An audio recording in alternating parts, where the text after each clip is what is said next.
পক পক পক পক পক পক পক। আসসালামু আলাইকুম সকলকে, কেমন আছেন সবাই? দেখেই নিশ্চয়ই বুঝতে পারছেন আজকের রেসিপিটা হবে মুরগি দিয়ে। এর জন্যই তো মুরগিকে ভালো মতো ধুয়ে প্রথমে কেটে নিচ্ছি।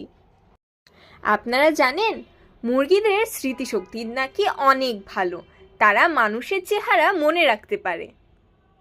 তাহলে কি মুরগির মাংস খেলে আমাদেরও স্মৃতিশক্তি ভালো হবে?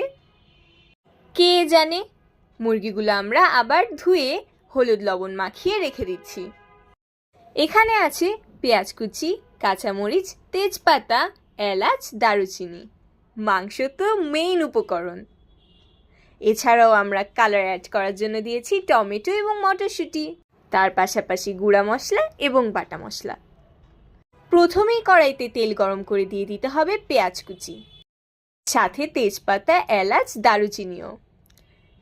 পেঁয়াজ বাদামি হয়ে এলেই দিয়ে দিব মুরগি, তার সাথে সবুজ রঙের মটরশুঁটি, আদা বাটা, রসুন বাটা, পেঁয়াজ বাটা। এরই সাথে দিয়ে দিব লবণ, হলুদ গুঁড়া, জিরা গুঁড়া, ধনিয়া গুঁড়ো, শুকনো মরিচ গুঁড়া এবং মশলা কষানোর জন্য সামান্য পানি। এবার দিয়ে দিতে হবে লাল রঙের টমেটো। শীতকাল মানেই তো তরকারিতে রঙের বাহার।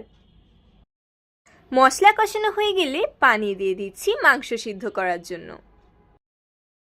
এই পর্যায়ে দিয়ে দিচ্ছি কাঁচামরিচ এবং ভাজা জিরা গুঁড়া। ঢেকে ঢেকে রান্না করলে সময় অনেক কম লাগে, ভালো না?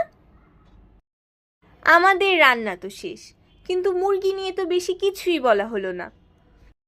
একটা শুনেন, মুরগিরা ডিম পেড়ে তাতে তাদের সময় ডিমের সাথে নাকি কথা বলে। আপনাদের কি বিশ্বাস হয়? আজ এখানেই শেষ।